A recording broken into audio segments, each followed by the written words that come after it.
guys, 1.5 month na kami dito sa South Korea, and for today's vlog is nandito kami sa dagat kasi nga munguha kami ng pagkain dito kasi nga hindi na lang yung pagkain namin sa bahay.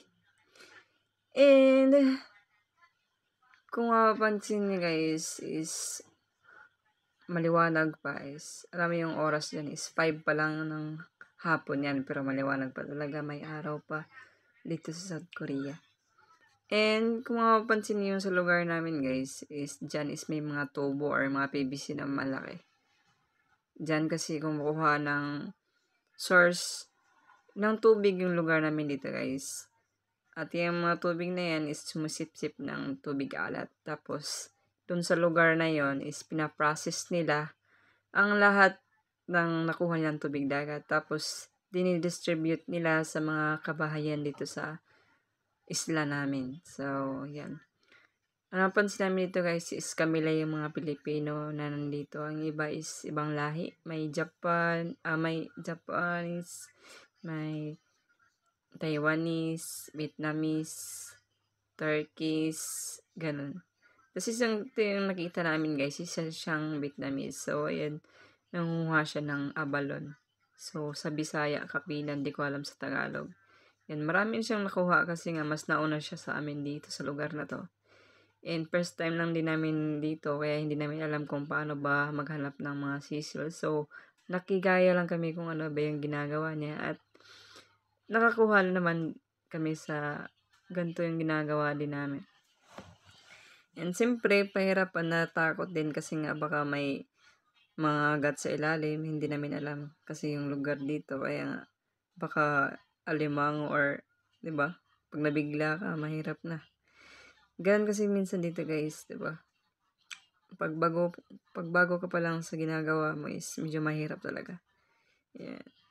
Yung trabaho naman guys is sa ngayon is madali lang kasi nga nandito pa lang kami sa land. So, hindi pa kami sa dagat. Itong mga ilang araw nandun kami sa dagat. So, medyo masama din yung panahon, maalon. And nahirapan kami kasi nga yun, may sakit kami pag nasa dagat, nasusuka kami. Yung guys, may nakita akong malaking seashells. So, di ko alam kung ano yung pangalan nito. So, comment kayo sa baba kung kung alam niyo yung pangalan nito guys. Yan. So, maraming lamang dagat dito guys. So, yung iba hindi namin alam. At nakikita lang din namin sa Pilipinas yan. Diba? Kung alam niyo yung damo na yan, so sa amin sa Bisaya is takdakan yan, kinikilaw yan. So since kami is hindi kami yung kinakain ng iba yan, pero yung sa grupo namin is hindi.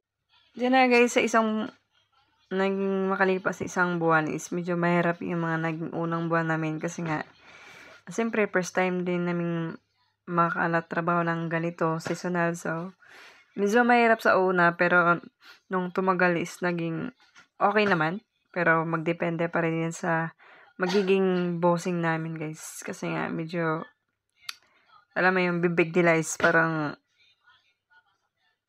ganun, masama. Pero since na hindi namin maintindihan or hindi namin alam yung mga sinasabi nila is hindi namin ramdam yung mga pwedeng masakit na salita na pwedeng lumabas sa bibig nila.